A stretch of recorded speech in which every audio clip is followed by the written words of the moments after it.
The first week of free agency has come and gone, and nearly $3 trillion were spent on free agents this year. But how did every team actually do? In this video, I'm going to be grading every AFC team based on how they did in free agency so far. Next week, I will cover every NFC team. If you enjoyed this video, then please drop a like and subscribe if you're new. Subscribing takes just a second, and it really helps me out. Thank you, and let's get started. Baltimore Ravens, C. The Ravens haven't been too active in free agency. They've only signed 6 players, their biggest being Cooper Rush on a 2-year, $12 million deal to be the backup quarterback. However, I really like getting DeAndre Hopkins on a 1-year, $5 million deal. He's certainly not what he used to be, but I think he's definitely worth more than $5 million. Their only notable loss was Patrick McCurry, but I think they're okay with Andrew Voorhees at that left guard spot. Overall, the Ravens free agency hasn't been amazing, but it hasn't been bad either. Just average. Pittsburgh Steelers, C+. The Steelers made one of the biggest moves of the offseason, trading a second-round pick for DK Metcalf and immediately signed him to a 4-year, $132 million deal. This gives them a pretty good receiving duo with George Pickens and DK Metcalf, and it's also going to produce weekly 15-minute compilations of these two fighting defenders. They also signed Malik Harrison and Darius Slay for their defense. But they did lose Dan Moore, James Daniels, and Najee Harris, which isn't great. They also haven't done anything about the quarterback position other than Mason Rudolph. Now, if they sign Aaron Rodgers, then this grade immediately jumps up to an A-, because I really do think that this system is set up nicely for him. But if not, then they have some figuring out to do. Cincinnati Bengals, B-. The Bengals finally did it. They extended both Jamar Chase and T. Higgins, and that's kind of what gives them this grade, as they've done nothing else. They haven't lost anybody important, but they haven't really signed anyone either. They've done basically nothing to address their defense or offensive line, despite the fact that they still have $23 million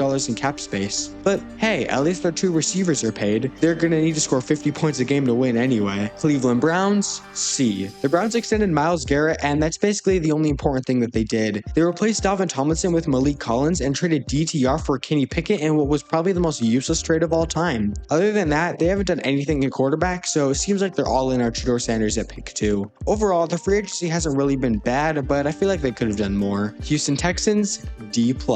I really have no idea what the Texans' plan is on offense. C.J. Stroud nearly died behind that offensive line. But what did they do? They traded the only good part of that O-line away for a second-round pick that they can't even use this year. They then signed Cam Robinson, who is, and I see this from experience as a Vikings fan, utterly garbage. Stroud might actually need to be carried off the field at the end of every game with how bad this offensive line is. At least their defense is going to be good. They made Derek Stingley the highest paid corner in the NFL, and they also extended Danielle Hunter and traded for CJ Gardner-Johnson. But it's not going to matter if Stroud has no time to throw. Oh yeah, and they lost Stephon Diggs, meaning Nico Collins is the only good receiver on that team, because Tank Dell is going to miss the entire 2025 season after getting his leg shattered. The Texans still have $29 million in cap space, so for Stroud's sake, please sign someone along the offensive line. Indianapolis Colts, C. The Colts made some great signings for their defense, bringing in Cam Bynum on a 4-year, $60 million deal and Travarius Ward on a 3-year, $54 million deal. They also brought in Daniel Jones to give Anthony Richardson some competition. Unfortunately, they also lost 2 of their best offensive linemen, Ryan Kelly and Will Fries, and they haven't signed anyone to replace them yet. I don't think they want to start the season with Tanner Bortolini and Dalton Tucker starting. They still have $21 million in cap space, so I expect them to make a move or two, but overall, I think their offseason has been just fine so far. Jacksonville Jaguars,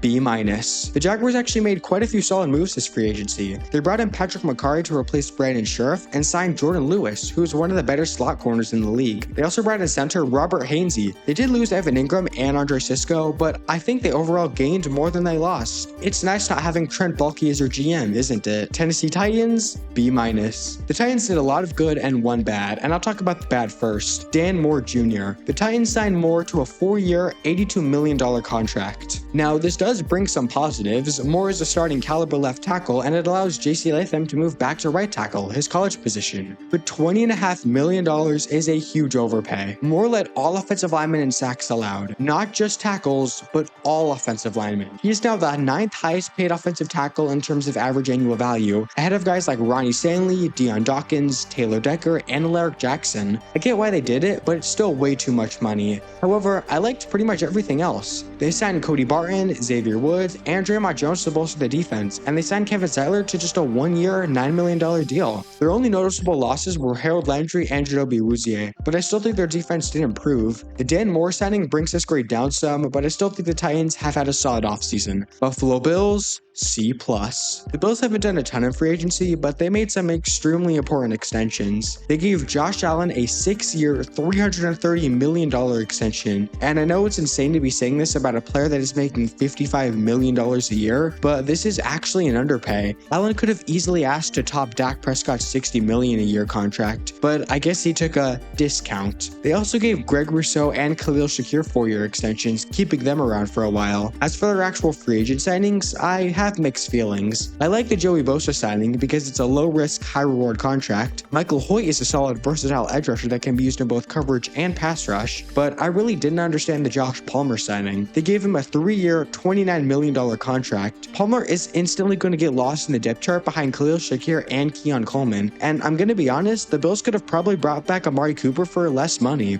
Palmer's a decent player, but he's not going to elevate this receiving core. That signing does drag the grain down a bit, but overall, I think the Bills have had a solid offseason. Miami Dolphins, C+. The Dolphins have had a fairly quiet offseason, but they did enter with negative cap space, so that kind of makes sense. Their only big signing was guard James Daniels to a 3-year, $24 million deal, which I think is a really solid signing. He only played 4 games last season, but was really good, especially in run blocking. They also signed Zach Wilson as a backup quarterback and Nick Westbrook-Ikhine as a wide receiver 3. They also signed Alexander Mattison, who was a solid power back for goal line situations. They did lose Javon Holland, which really sucks, but that's their only big loss. The Dolphins offseason hasn't been anything amazing, but it's been alright. New York Jets, D+.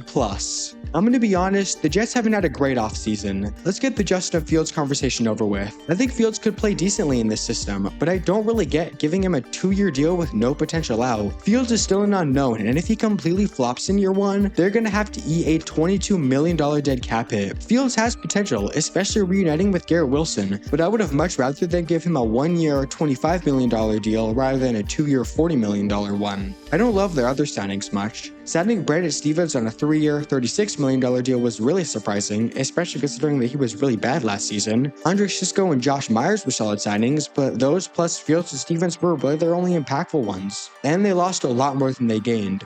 Devontae Adams, DJ Reed, Hassan Reddick, Morgan Moses, Tyler Conklin, Tyron Smith, and CJ Mosley were all impactful players last year that they lost to free agency. They still have a lot of holes that they need to fill, and I really feel like they could have and should have done more. New England Patriots, A. The Patriots entered this free agency cycle with $120 million in cap space, the most in the league by far, and damn did they put it to good use, especially on the defensive side of the ball. They signed Milton Williams, Carlton Davis, Harold Landry, Robert Spillane, Morgan Moses, Garrett Bradbury, Mac Hollins, and Josh Dobbs, all to multi-year deals. Williams, Davis, and Spillane are huge additions to that defense, and Morgan Moses is still a really solid tackle, even at 34 years old. And believe it or not, but they still have $80 million in cap space left, so they could do even more. The only reason that this isn't an A+ is because I think the Harold Landry signing was a bit of an overpay, and I would have liked to see them do a bit more on offense, but this has still been an incredible free agency so far.